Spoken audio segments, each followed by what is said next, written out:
Good evening sir. Good evening అండి. మా బ్రదర్కి జాబ్ కావాలి సార్, సో డీటెయిల్స్ తెలుసుకుందామని వచ్చాం సార్.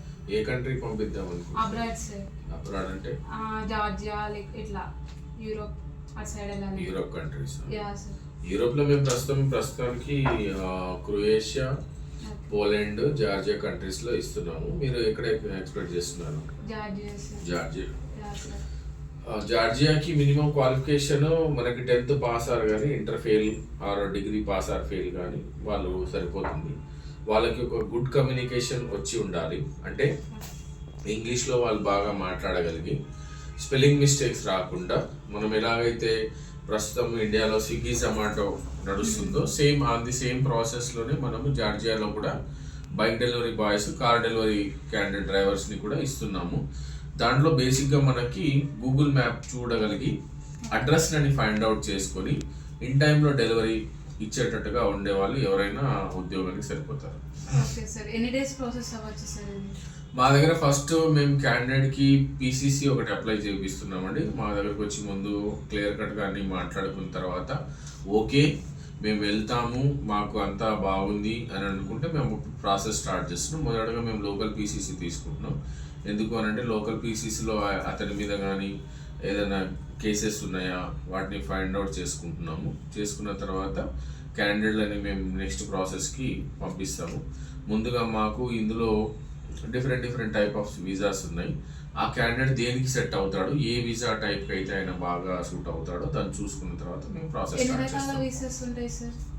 ఇందులో బేసిక్గా మాకు 2 types ఆఫ్ వీసాస్ ఉన్నాయి. ప్లస్ సపరేట్గా వేరే రకంగా ఇంకో 2 types ఆఫ్ వర్క్ చేయొచ్చు. అది మేము క్యాండిడేట్స్ మూమెంట్ని బట్టి చెప్తాము. D1 వీసా ప్రాసెసింగ్ ఉంటుంది, వర్క్ పర్మిట్ వీసా ప్రాసెసింగ్ కూడా మేము ఇప్పిస్తున్నాము. Okay sir. Data code international overseas తరపున అక్కడ వెళ్ళాక ఏమేమి డాక్యుమెంట్స్ ప్రొవైడ్ చేయగలుగుతారు మీరు? మేము క్యాండిడేట్ అక్కడికి TCCకి రీచ్ అయిన తర్వాత కానీ, బిటామి ఎయిర్పోర్ట్ నుంచి రీచ్ అయిన తర్వాత జార్జియాకి మా తరఫు నుంచి మీకు సిమ్ కార్డ్ ఏర్పాటు చేస్తాం, బ్యాంక్ అకౌంట్ ఇప్పిస్తాము, ఎంటర్ప్రెన్యూర్షిప్ కార్డ్ ఇప్పిస్తాము. సేమ్ ఇన్ ద సెన్స్ మన D1 వీసా కూడా అప్లై చేపిస్తాము, ప్లస్ TRC కార్డ్ ఇప్పిస్తాం. కొంతమంది సార్ మాకు ఉండడానికి చాలా ఇబ్బందిగా ఉంటుంది, వెళ్ళినంటే మాకు ఏదైనా రూమ్ ఫెసిలిటీస్ కూడా వెతికిస్తారంటే ఒక 4-5 మంది ఉంటే వాళ్ళకి రెంట్ తక్కువ అవి రూమ్ ఫెసిలిటీస్ని కూడా మేము సెర్చ్ చేపించి ఇస్తున్నాము. అది ఒక గ్రూప్ ఆఫ్ పీపుల్గా ఉంటే అది సెట్ అవుతుంది. జార్జియానే ఎందుకని ఎక్కువ ప్రిఫర్ చేస్తున్నారు సార్?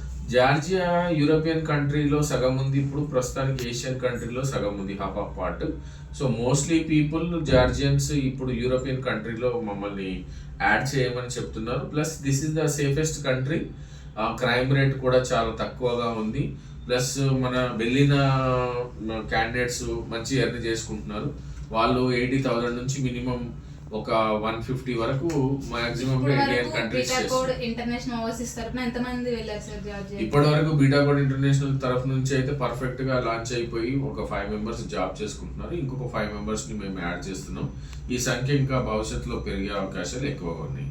Okay sir. ఇప్పుడు మా పిల్లల్ని ఇప్పుడు ఇలా పంపించడం వల్ల ఎంతవరకు సేఫ్ అని మేము అనుకోవచ్చు? ఆ కంట్రీ అయితే సేఫ్ గానే ఉందండి. మనము వర్క్ చేసే విధానాన్ని బట్టి మన ఇన్ టైంలో అక్కడికి రీచ్ అయ్యి డెలివరీ ప్రాపర్గా ఇస్తే ఆబ్వియస్లీగా మనకి 80 నుంచి 120-140 వరకు సంపాదించుకోవచ్చు, ప్రాబ్లం లేదు. మొత్తం అక్కడ పంపించేంత వరకు మీదే బాధ్యత ఉంటుంది? మాది మేము ప్రాసెస్ చేసి చూపించేంత వరకు మా బాధ్యత ఉంటుంది.